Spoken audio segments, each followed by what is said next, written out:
Assalamualaikum warahmatullahi wabarakatuh. Saya Sakinah Kusmawati, NPM 2112011092.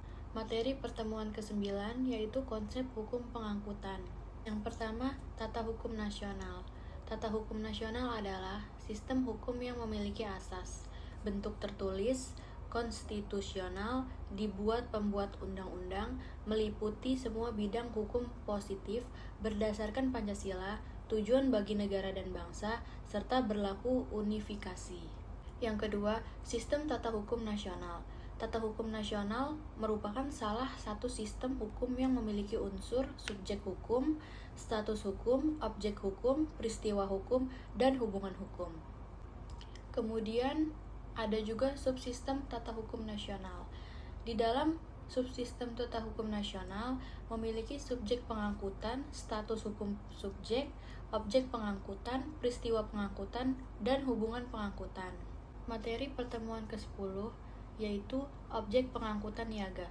Di dalam objek pengangkutan niaga memiliki definisi dan lingkup.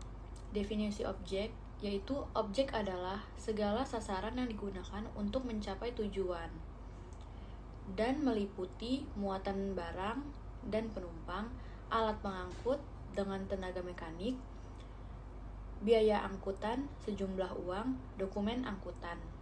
Tujuan dan manfaat definisi dan lingkup.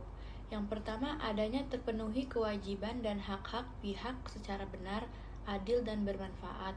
Yang kedua, benar, artinya sesuai dengan ketentuan undang-undang, perjanjian, dan kepatutan.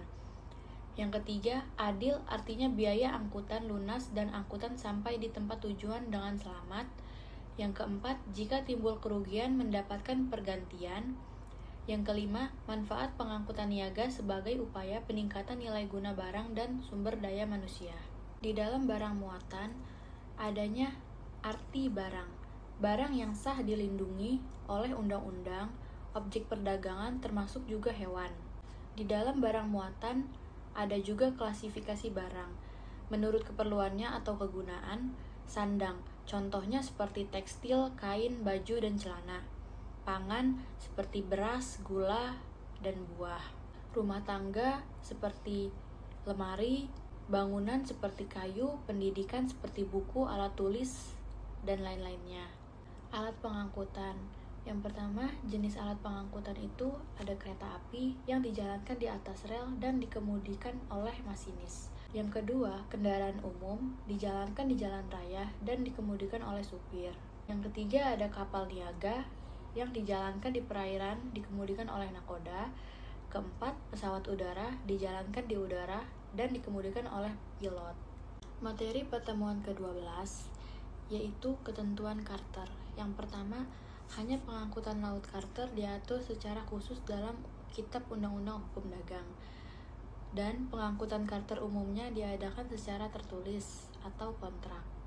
Klasifikasi dan kriteria ketentuan Carter: adanya pengangkutan niaga reguler, disediakan bagi kepentingan umum, dilaksanakannya menurut trayek yang tetap pemerintah, biaya angkutan dibayar menurut tarif yang ditetapkan pemerintah.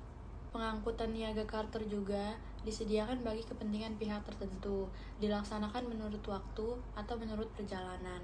Biaya angkutan juga ditetapkan berdasarkan kesepakatan. Kemudian, aspek hukum perdata yaitu memiliki alat pengangkut penyelenggaraan biaya angkutan berdasarkan perjanjian. Pengcarter adalah pengusaha pengangkutan yang kekurangan alat pengangkut. Carter untuk kepentingan umum, yaitu alat pengangkut digunakan pengcarter untuk melayani kepentingan umum. Perbedaan antara keduanya, pada jenis pertama, tercarter adalah pengusaha pengangkutan, pengcarter bukan pengusaha pengangkutan. Pada jenis kedua, tercarter dan pengcarter adalah pengusaha pengangkutan.